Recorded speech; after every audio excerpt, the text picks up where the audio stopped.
Yeah, what up, players?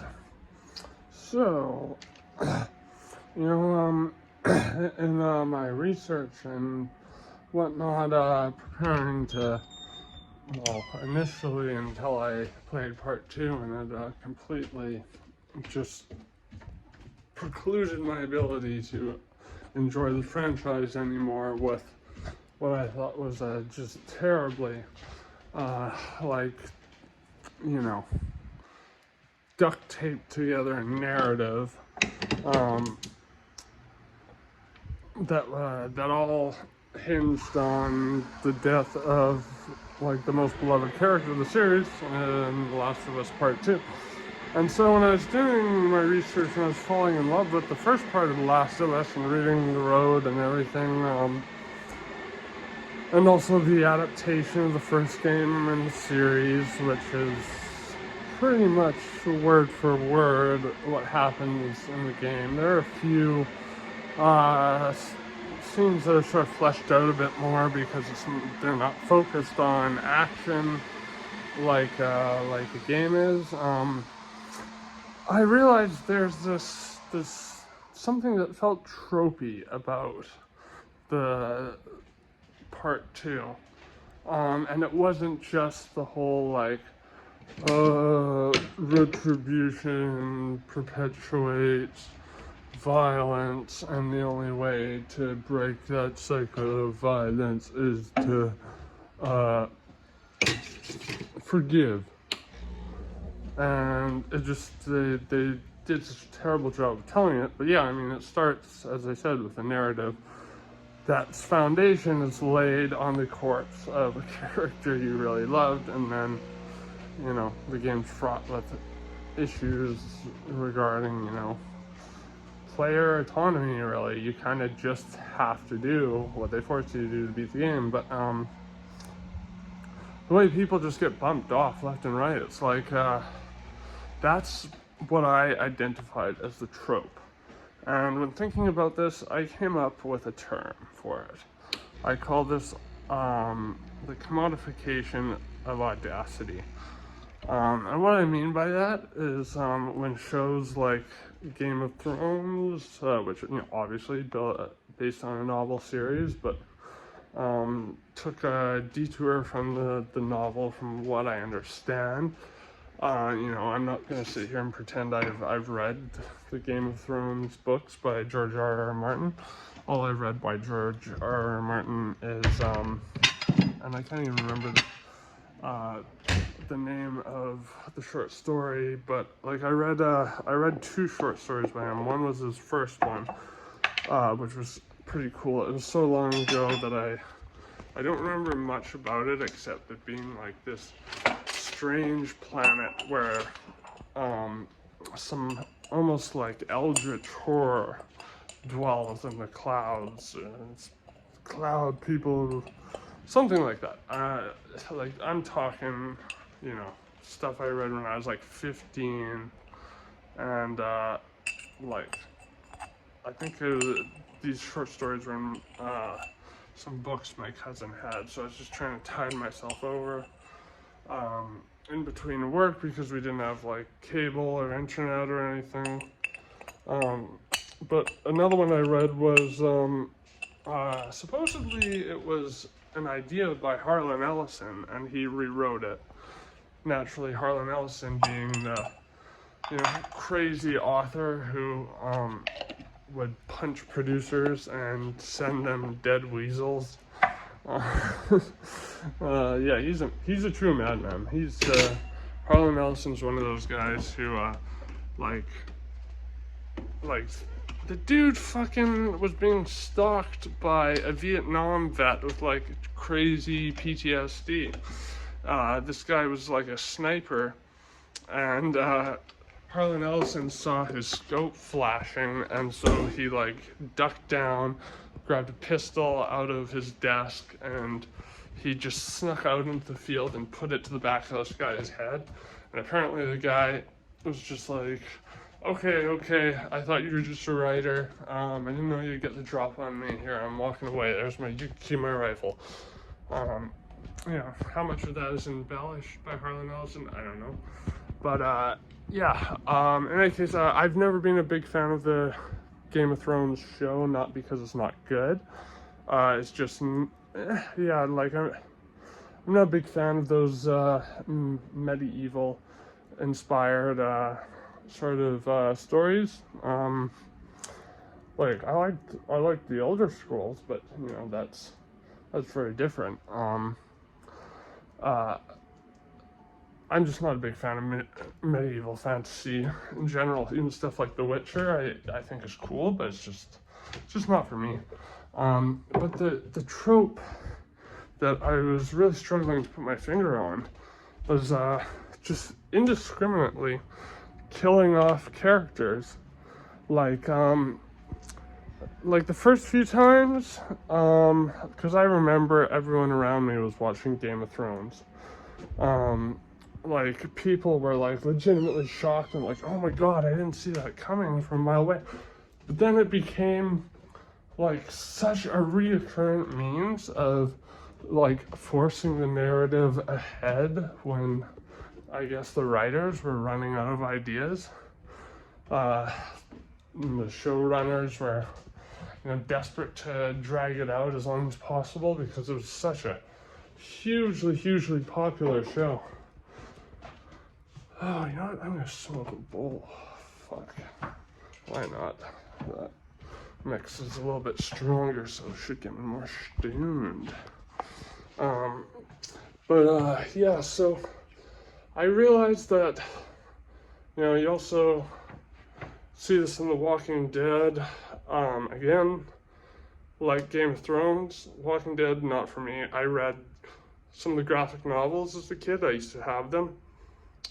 Someone stole them from my house when I was a teenager. I honestly don't know who it is. So, any friends who are watching from that era, I'm not, you know, wink, nudging. I know it was you, motherfucker. They disappeared. But I also lent out books a lot, but I don't remember lending those out. I liked the graphic novel. But it did seem to be a bit of a one-trick pony. I got pretty tired of it pretty quick. I started watching zombie movies and shit when I was 8. The Night of the Living Dead, Tom Savini remake. And yeah, I've seen just about everything zombie related since then. That isn't just completely homogenized and bereft of original ideas. Like, you know, shit like 28 Days Later and stuff, despite, you know, this mass suspension of belief it takes to fully immerse yourself in the world of 28 Days Later, you know, like, yeah, you get exposed to blood, in 10 seconds, you're turning into a fucking rage-filled zombie. Like, yeah, it's not plausible in a real-world sense. Although I do remember some scientists in Malaysia saying they could do just that, but I don't know, they're probably just flexing in a bid to get funding or whatever. There's probably evil people out there who do want something like that. But yeah, why I say this is the commodification of audacity is because it no longer becomes audacity when you are now like expecting main characters to get killed at any point. Like, it kind of breaks any lingering suspense. And you know, there's also a trope that doesn't have to be a bad thing.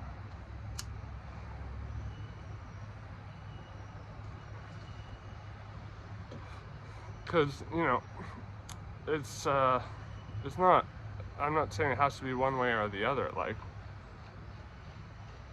either you don't kill any of the characters, or you just start killing them all off, sort of out of the blue, very abruptly, and then bam, fucking they're dead. No reason for them to die. Like, the thing that I liked about the adaptation of The Last of Us in the series was it showed how the deaths of people like Bill, Frank, Henry, Sam, Tess were all imperative for perpetuating the survival of Joel and Ellie.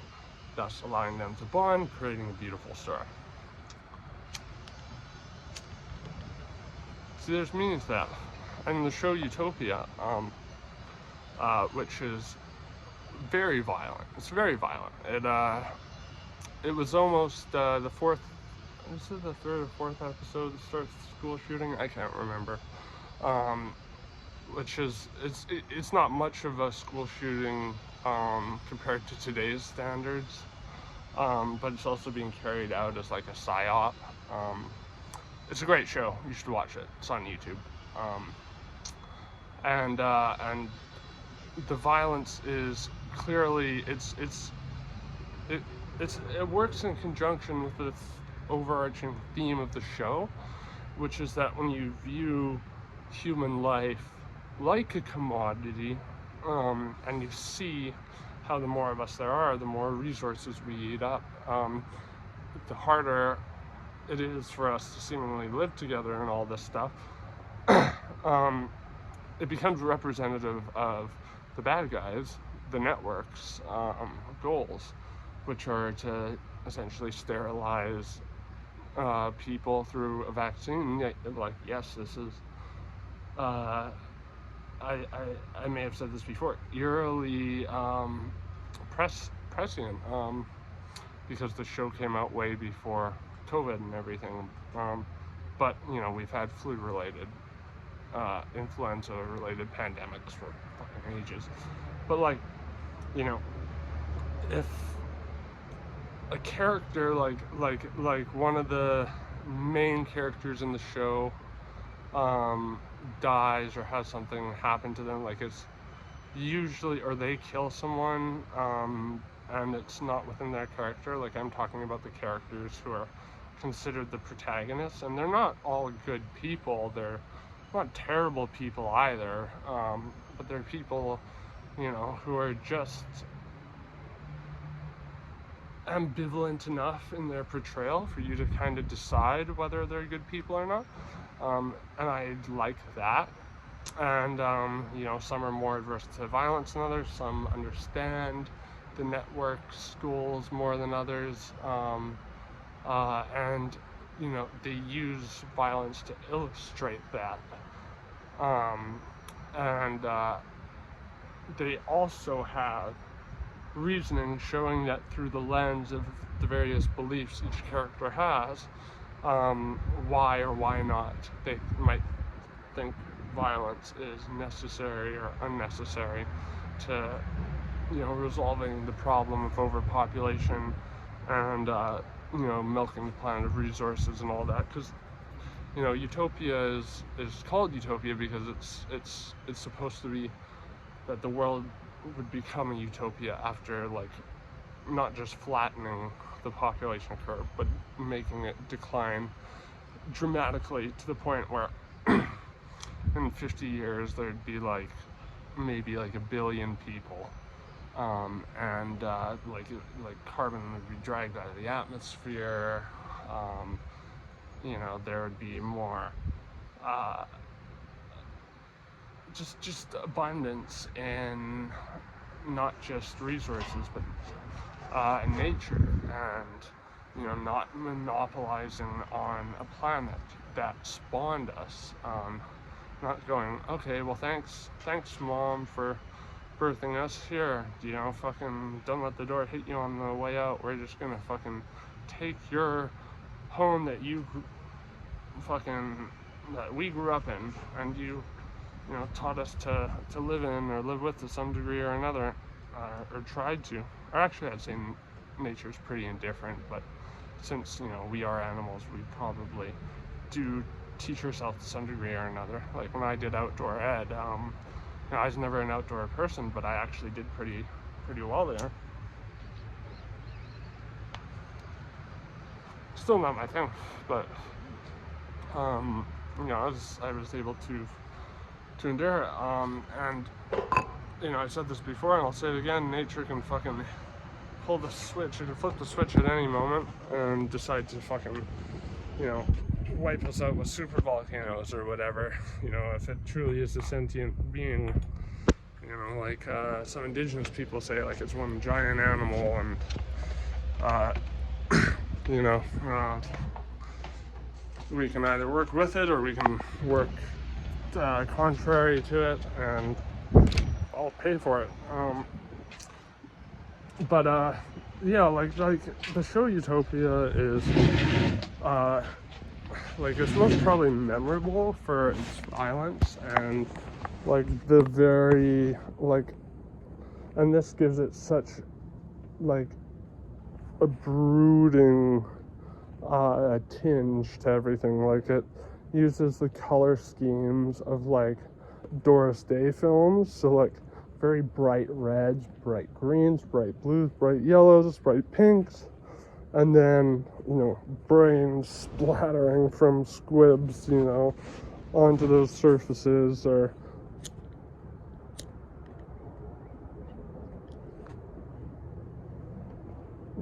whatever. But like, you know, the potential deaths that were kind of built up, and then the one death of like a very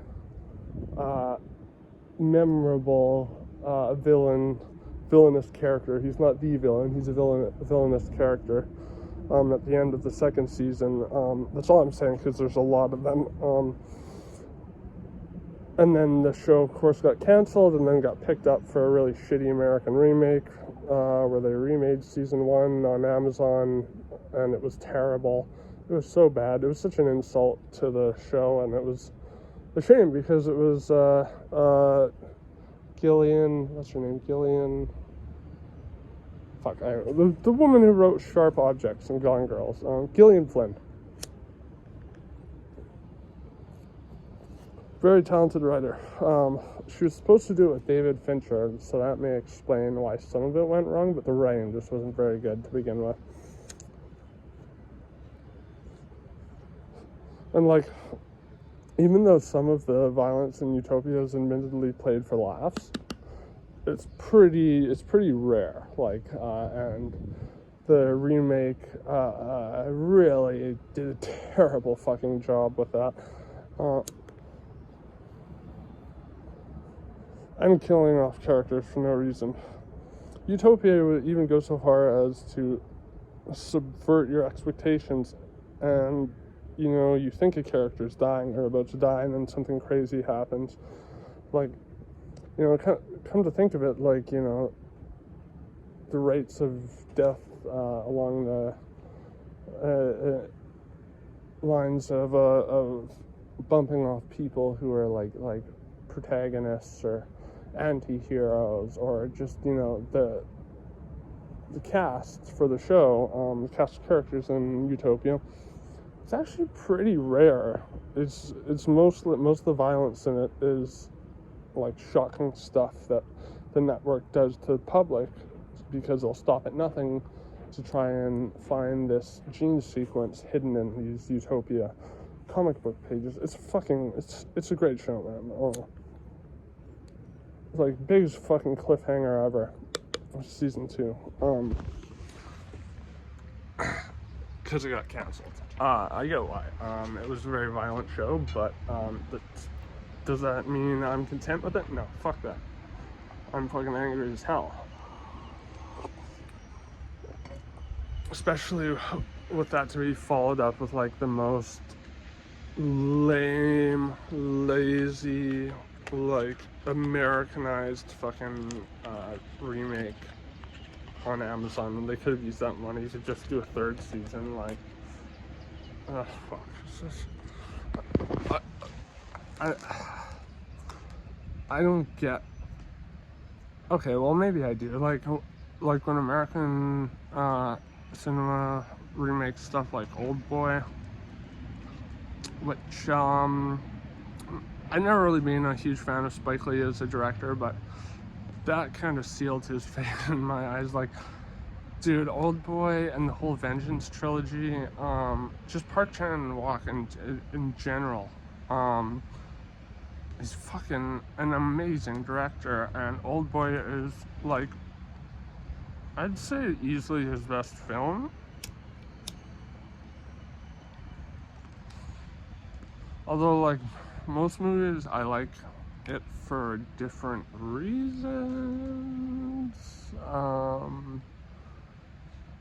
than his other films. Like, I believe he did Joint Security Area, which I tried to find, but like it's one of those things that, like Utopia, is so rare. They only make it in like Europe, and you'd have to buy like a European fucking style DVD player to play it, which is, it's weird that we don't have a like global style of DVD player. They have different outlets though. I remember their outlets in Paris. They're very like weird and counterintuitive, and they seem like an antiquated design. Like the plugs kind of looked like the outlets. They look like those, like say like laptop plugs that have like 3 pieces on them, like way bigger. That's what I remember anyways when I was in Paris, and then Dublin, and then drove down to where you can see the Scottish border, and then back up to Dublin, where we had to take a bus to go through Checkpoint Charlie's to get to Northern Ireland. But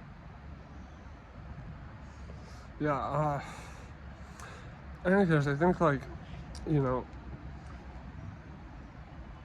it doesn't take a huge amount of creativity just to take a character in, you know, any fictional, like, and this is really compromising for franchises especially, and you just kill them because,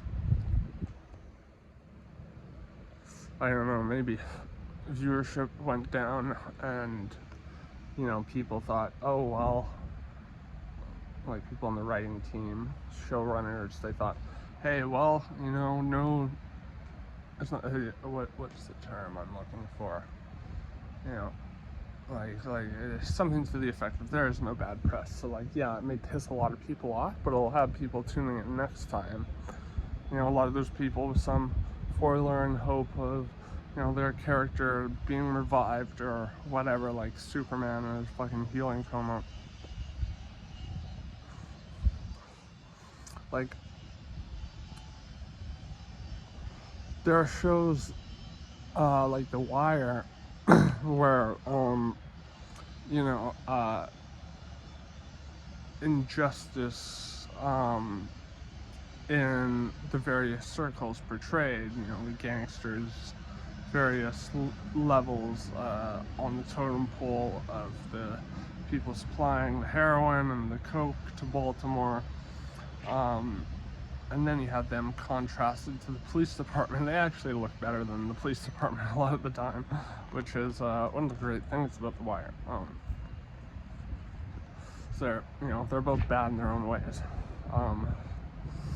Like, there's a lot of characters that people loved, a lot of characters that, especially like, weren't actually actors, but were, you know, like people with a criminal past in Baltimore who were recruited to be on the show. Like the guy who Omar is based on plays Omar's bodyguard in, I think you first see him in like season 4, when Omar goes to jail, and fucking he straps him up with a bunch of newspaper, and then he like shanks this dude, and newspaper stops the guy from shanking him or something, or he lets the guy try to shank him, newspaper stops it, and then because, you know, he attacked him first, he attacks him back, and, you know, also simultaneously manages to display himself as, you know, the head honcho now in this prison. And you know, I'm not gonna spoil The Wire, but there are a lot of characters that just like that, they're gone, but it's not for nothing. It's usually because it's trying to tell you something about the vicious cycles, the respective vicious cycles, of which there are many, that plague, you know, the whole issue of cops and drug dealers in this quote-unquote drug war. like I like in The Wire, they had I think it was season 3 where they had Amsterdam, where they would just like round up all the like corner kids who were selling heroin and coke, and they would like put them in this neighborhood, and then they would collect the junkies and drive the junkies over there. And I'm talking about cops doing this. It was a cop's idea in the show, and so it was like a zone where dealing and using was decriminalized, and it had a positive effect, but naturally didn't bode well with a lot of the public and politicians, so forth. But yeah, like The Wire is it's also based on, you know, a lot of real events. So like, you know, the deaths are trying to show you the heartless nature of the drug world, the drug trade, all that stuff. And usually in The Wire, it's not the deaths that are the shocking parts a lot of the time. It's usually kind of the circumstances surrounding them. And that's what should be important in shows or franchises of nearly any kind is, okay, does the circumstances call for this character to be killed? You know, like, to just do the other thing, or do it the other way around, where it's like, okay, we can't really think of like a logical circumstance to follow from here. Why don't we just kill off this person, because it'll have people reeling and, you know, not really paying attention to the story that much, just, you know, grappling with the fact that they just lost a beloved character, and then we build the circumstances around that. And that doesn't always have to be wrong. Like Gasparino is Gasparino? I don't know how you pronounce his name. Climax, I fucking love that movie. I showed it to my ex as the second horror movie she ever watched, and yeah, safe to say she fucking hates horror movies now. Well, I mean, it's been a while since I talked to her, but yeah, last time I checked, she fucking hated that movie, and I was like, I want nothing more to do with this horror movie stuff. But yeah, I kind of pushed her into the deep end on that one. I showed her 28 Days Later for her first horror movie, which she didn't dislike, but Climax she definitely didn't like.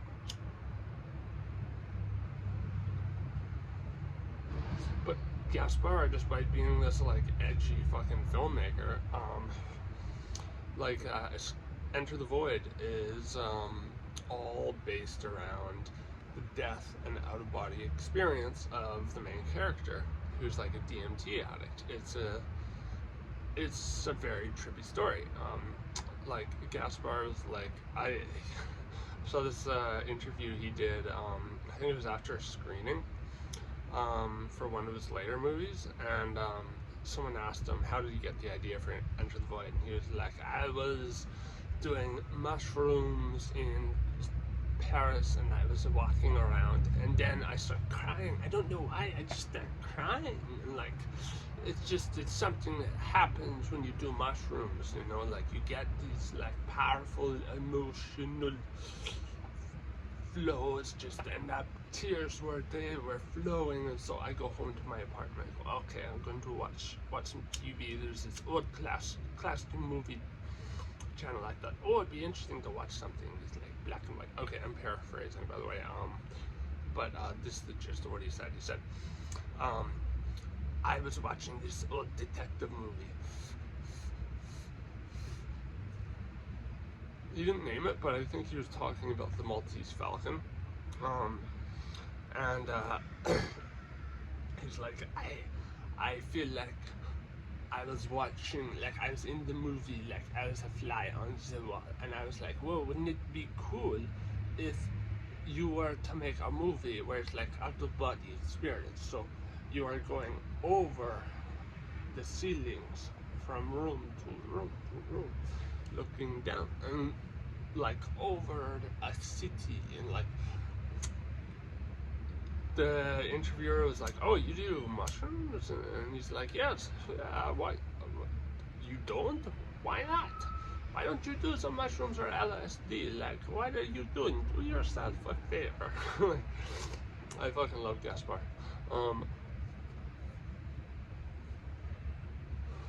And I think Psych Substance went like a little hard on him and his DMT sequences in that movie, because yes, even though it didn't look entirely like a DMT trip, there were parts of it that, like, I've seen stuff almost identical, but you know, far more vivid, far more like it's very hard to capture a DMT trip. Like, I've seen the simulations and stuff, which are considered like the most accurate representations, and like I'll still only see like parts that, like, oh, maybe that applies to stuff I've experienced. That not so much. Like, and Gaspar said it was like he based the stuff on him doing ayahuasca. So, you know, I think it was kind of silly of Psych Substance to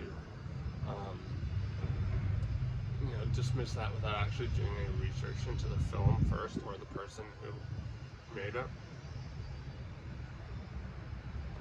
I'd say if you haven't watched any of Gaspar's movies, the only one that I could really recommend is Enter the Void, because it's trippy, and then Climax. Climax is really fucking intense, dude. Like, it's based on, I think, an experience he supposedly had in college where someone spiked the punch at a dance troupe with LSD, and everyone got really high. But like, people get way too high, and they're like all dancers, so they're like dancing through their bad trips as like fucking the cameras following them from overhead, crisscrossing through rooms, and oh, it's amazing. Like, I don't know if you remember that shot. It's like very brief, but apparently it was the longest shot that Scorsese had to work on in Taxi Driver, where at the end De Niro is sitting there after he's out of ammo, and the camera comes up the stairwell and into the apartment room. They had to like cut out a big rectangle from the stairs and a big rectangle from the wall in the apartment, and then, you know, basically thread the camera through. And like, that was one little scene, and like barely anyone noticed it, but like when you have whole movies that are based on stuff like that, it's pretty fucking cool. So yeah, if you know, don't mind watching movies with subtitles, because they're French. I think Enter the Void is mostly in English though.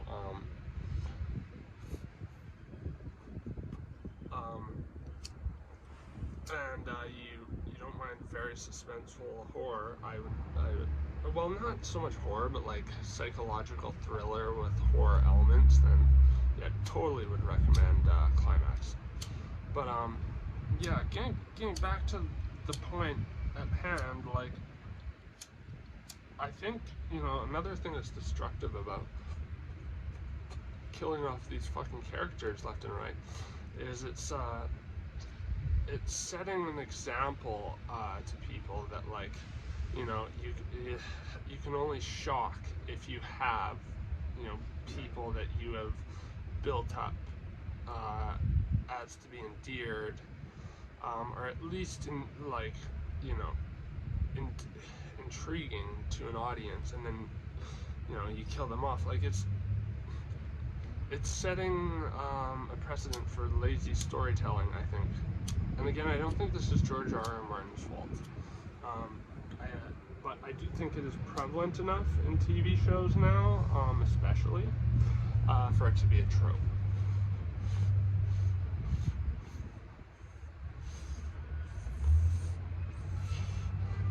I mean, something like ceases to be unique, you know, and becomes a trope, that means it's no longer interesting.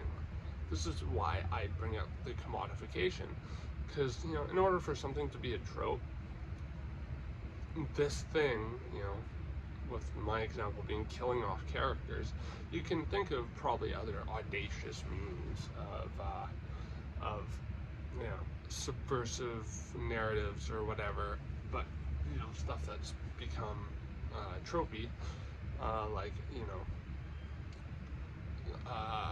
killing the world the people inhabit, you know, destroying the environment, and thus, you know, making it so they have to create a new sort of atmosphere from scratch, or you know, like another thing that, and this is The Last of Us 2 Part 2. So I want to call it The Last of Us. That's what it seems like. They kill animals, or have you kill animals when you're playing as Ellie as a way, and then you get to know the animals you killed playing as Abby as a way of like trying to make you dehumanize Ellie and like, you know, fall out of this admiration you had for her, and like, because of the last game, which is like, for one, you're making a huge assumption. Like, I feel like, you know, the game should have focused on getting to know Ellie better, because she just seems like blindly, like she's got tunnel vision, like, I have to kill Abby, I have to kill Abby, I don't care what the costs are, I don't care if you tell me you're going off to kill her, I gotta be a good family person. 2 hours later, I gotta go kill Abby. Like, what? Fucking lazy storytelling, stupid. I don't know why it took them so long to do that. And like, I mean, like, I can't believe I'm even still like bitching about this. Like I feel like I've been personally fucking afflicted. Like, this, it kind of reminds me of like, except at least this seems like there was some intent behind it, not just an impetuous decision. But, you know, I'm not going to spoil it for those of you who haven't seen The Sopranos and want to see The Sopranos, but for those of you who know what I'm talking about, you know, the way the show ends.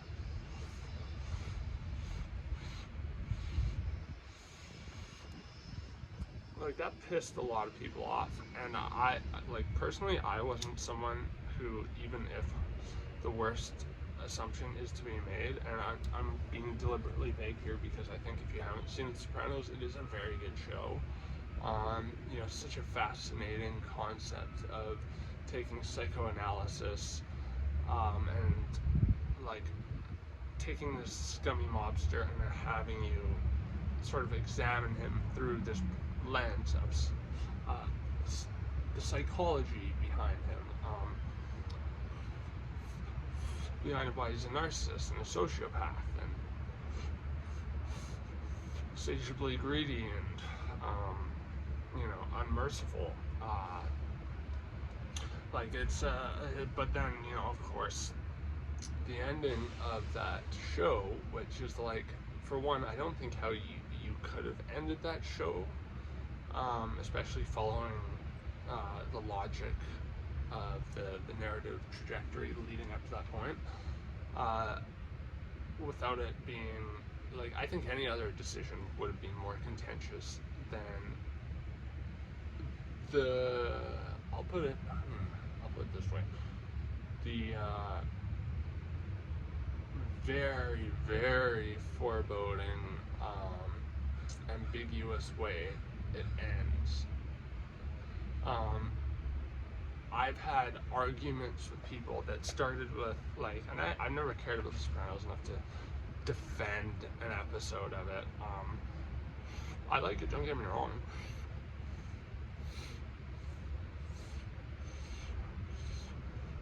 But there are two types of arguments I have with people about that show. One is with people who are, like, very much, like, leftists, which, you know, I'm, I guess, leftist, maybe, but, like, more extreme than them, than your average liberal, I suppose. Not to make sweeping generalizations, but, you know, they're like, yeah, that show's misogynistic, it's, you know, glorifying machismo, and it's like, no. You're just seeing that. You're seeing that which you want to be offended by. Like, if anything, I think the shows like The Sopranos is a cautionary tale against living a life like this guy, and how so many of his actions and his problems are based in, you know, his past insecurities stemming from his father and his Uncle Junior's influence and all this stuff. And he's not a good guy. It's like it's not trying to make him look like a good guy.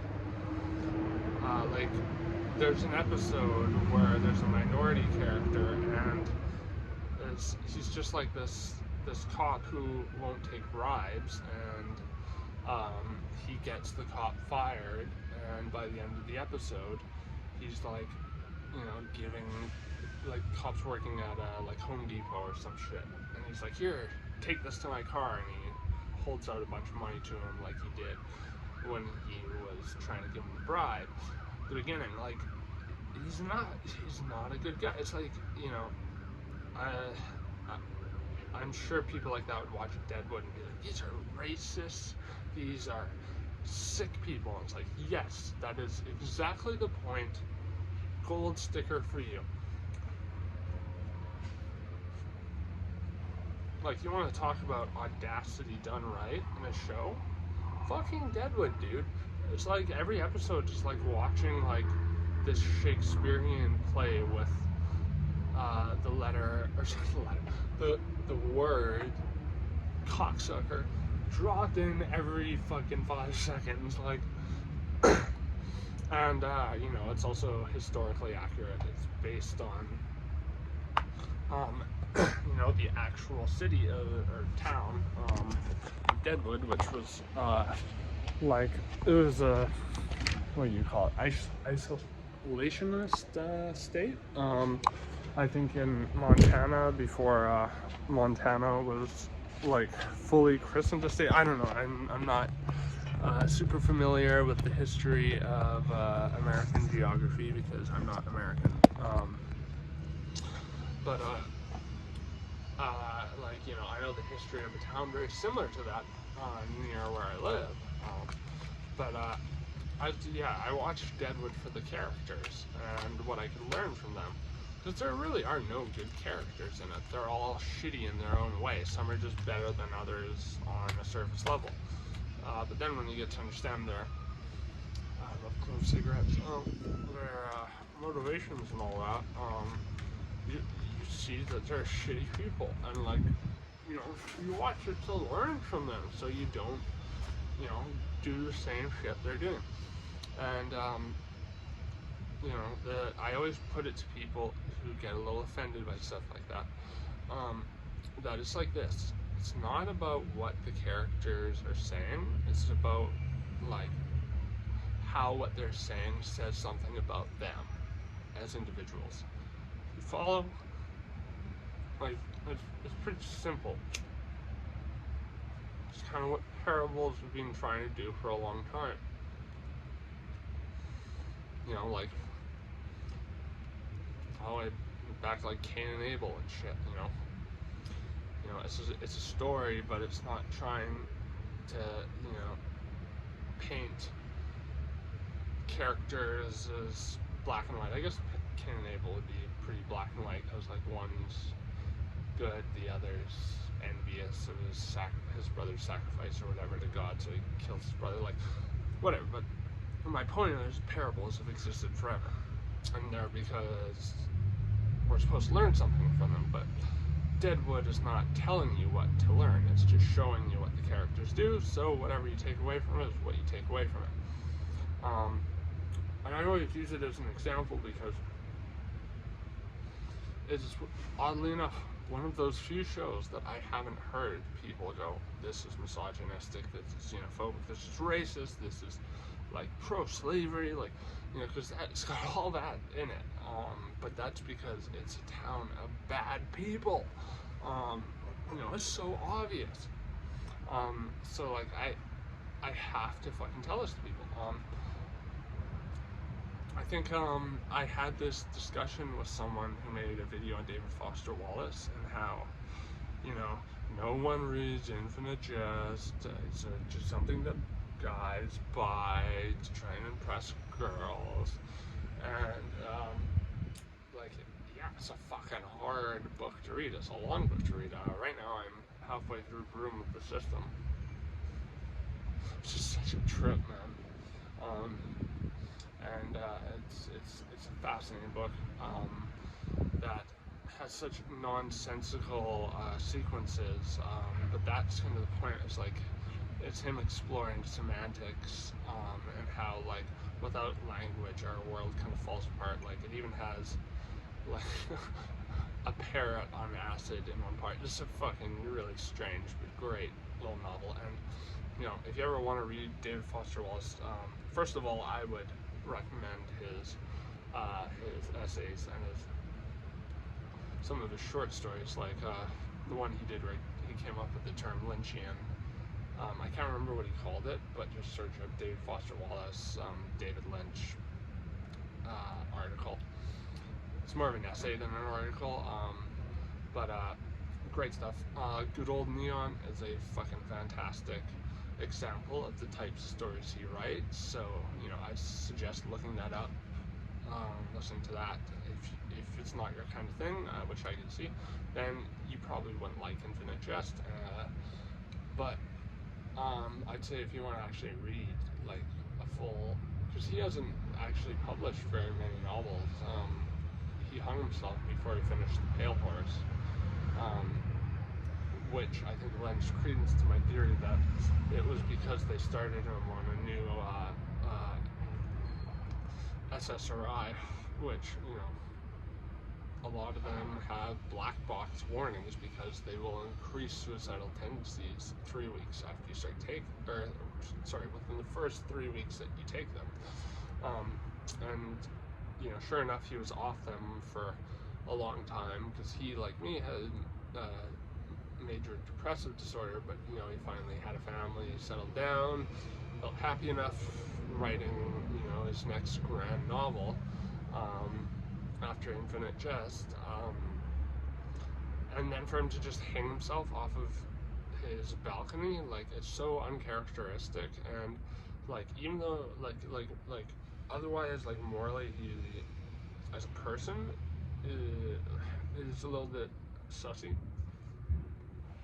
because he did do, like he did stalk women and stuff in college, but he was also a fucking, like, booze hound of an alcoholic, and like, stories like the Broom of the System, can't remember if it's the Broom of the System or Broom of the System. I think it's just Broom of the System, and I think that title is in reference to how language is what dictates our lives. It's the systems of our lives.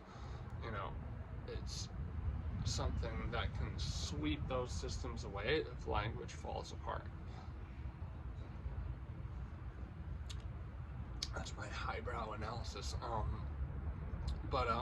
Yeah, so, like, this woman made this video, and I actually invited her to, like, talk about David Foster Wallace with me on my channel, and I don't think she ever got back to me, but we did have a very civil discussion where I expressed that he was, like, a very troubled man, and, like, you know, if incels look up to him, that's probably something he would disagree with if he was still alive, even though he kind of acted like a bit of an incel in his younger years. But at least he had the excuse of being a drunk, whereas incels just are, like, kind of selfish assholes for the most part. But anyways, I'm totally getting off fucking course here. So, like, you know, another thing that I would say is an example of the audacity, or the commodification of audacity that I'm talking about, is when new characters are introduced in a franchise, and they just kind of come out just, like,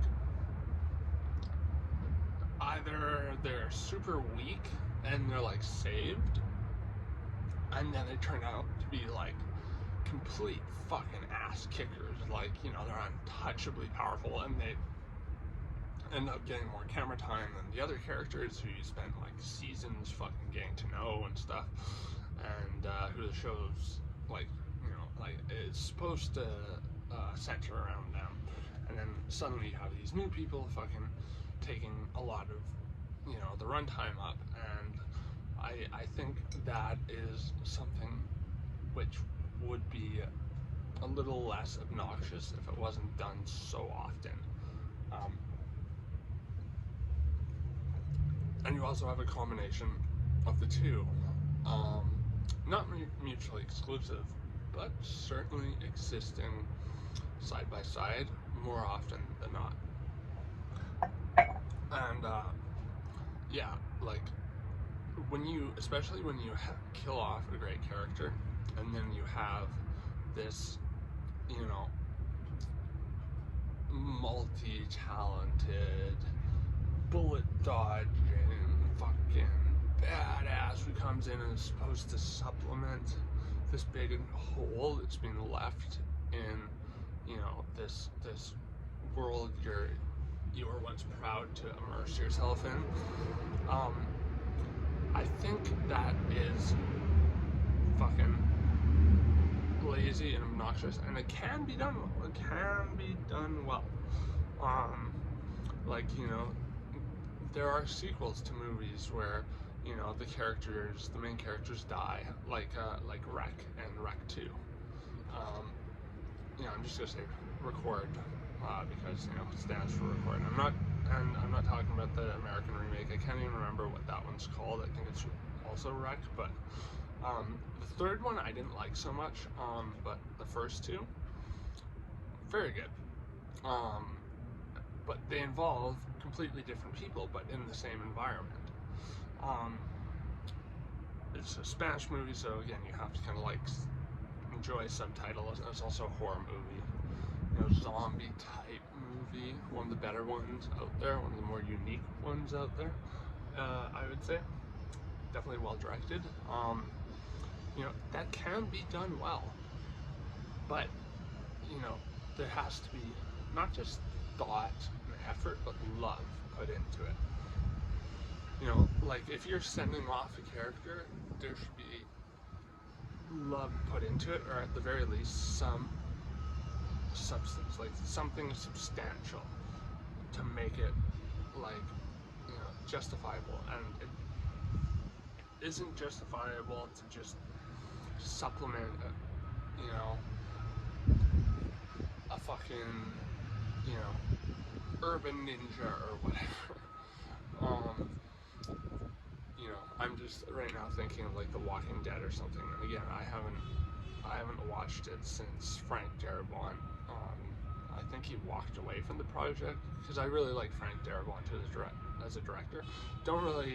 Never really did care for the Walking Dead series. The first season, I'm like, I read this in the graphic novel. I really need to see this portrayed on TV. And like, you know, I've caught sort of parts of episodes of the later seasons when other people have been watching it, and just like, kind of like, why is this even still being funded? I haven't heard a good word about it in a long time. Yeah, I mean, there are characters who in the, like, you know, urban ninja, I'm thinking specifically of the girl with the katanas and the zombies on the chains. But the thing is, she is in the graphic novels, but, you know, they still portray her unrealistically in the show. Like, you know, if the basis of the show is, you know, oh, post-apocalypse, zombies, but humans are the ones we need to be scared of. Something that George Romero has said since the first, like, official zombie movie.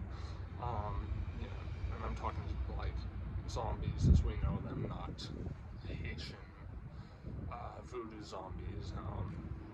Just the origin for kind of the term, but, you know, a very different set of events. So, you know, I'm not counting stuff like White Zombie. But Night of the Living Dead, ever since then, you know, that has been like almost a bedrock of like messaging, if there is messaging in zombie movies, but it can also be done ad nauseum. And there are also zombie movies like Shaun of the Dead where that isn't the case. But that's like also an example of a very good parody, so you know, I don't know if that counts. I mean, I think it is one of the best zombie movies ever made, so yeah, maybe it counts, but yeah, I don't. Anyways, the point is, like commodities, the more you have of something, the less it means, the less value it has. Especially when you are someone programmed to the systems of the West. And Neil Druckmann, behind The Last of Us, he said, I think you, like when, after he broke his promise, reneged on the whole I'm not going down the, Last of Us Part 2 trajectory, because I don't think he saw the show like succeeding as much as it did, and then he did see that and went, oh fuck it, I'm just gonna do it anyways, tell the same story again. Like, I don't know why he's fucking wasting this amazing opportunity, but he's like, I think you know by now I'm not afraid to kill off characters, and it's like, ooh, aren't you fucking special? Yeah, I mean, anyways, it's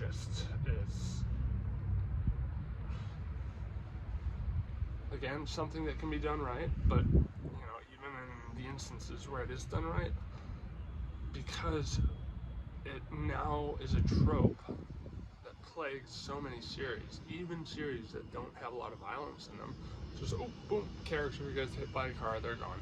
Like, it's a trope now, and I fucking despise that, because I, call it morbid, vicarious fucking viewing or reading or whatever, but I like death in stories because death is a great way of teaching lessons, moral lessons, especially ethical lessons in stories.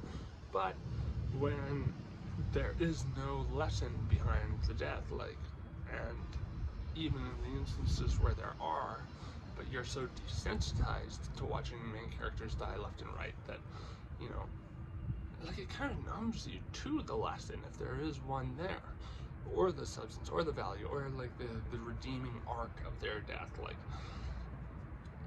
it just, I think that's an unfortunate sort of snowball that has been rolling since kind of Game of Thrones and Walking Dead popularized that. Anyways, that's all I have to say about that. Bye.